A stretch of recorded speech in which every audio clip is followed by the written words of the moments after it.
Mga tanong nyo, sasagutin ko!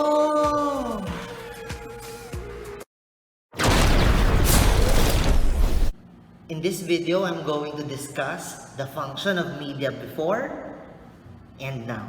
Let us not waste time. Tara, aral tayo. Your love of mathematics will actually help you spot the difference between the two.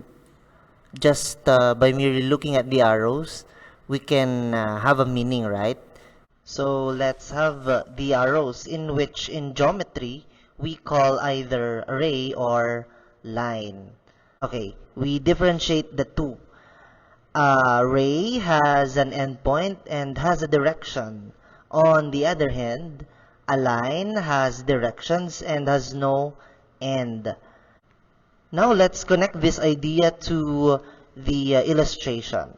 What is the connection of having endpoints and directions? Take note that in geometry, a ray has only one way because it has an endpoint and one direction. Now, let's view this in the perspective of media and information literacy. Knowing the words I am about to flash will prove that you have read your module.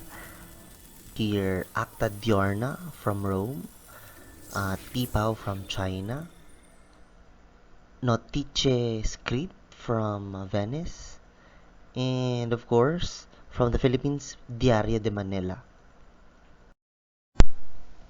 Now, if you really studied the material, surely you will agree with me that media in the olden times is controlled by the government. Media was powerless, for it cannot expose anything against the government. It is biased in the sense that it will always favor the government. Lastly, being manipulated, its credibility will always be questionable. The result, the church and the people happen to be mere receivers of filtered information and controlled news, which makes it impossible to investigate, prove, or attest testimonies or reports. Here's Sir Edmund Burke.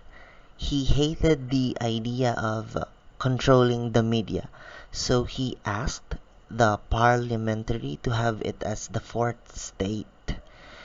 To him, a nation must have leaders through the government, people who will select their leaders, church that will remind each of the other states of their morals, and lastly, media that will see to it that everybody is informed with the truth.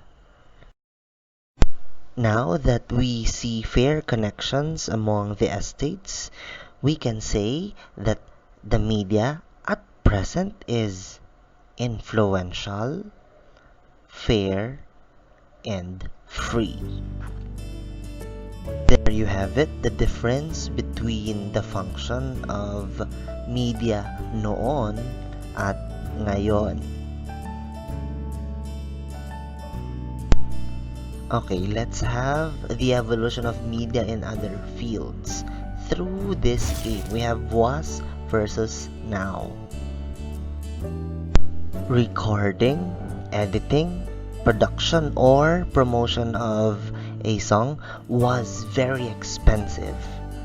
Now, computer applications can ease work. Actually, nowadays, even a teenager can remix a song. Borrowing VCDs and going to the theater were the only ways to see a movie. Now, everything can be downloaded thanks to torrent or Netflix. Sending a message was money and time consuming.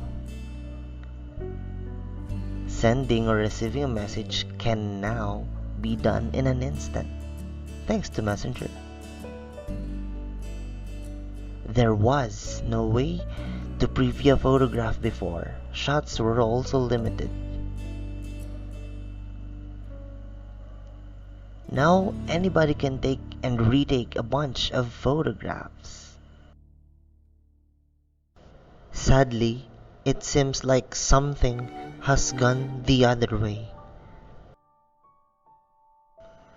Anyone can be a meme. Clickbaits are proliferated. Even Mama Mary is used in vain. My dear young Lewisians, is the evolution of media a story of success? Yes or no? For questions and suggestions, feel free to chat me. Just search Luis Casey Corasma Morao on Facebook. Thanks for watching. Bye-bye.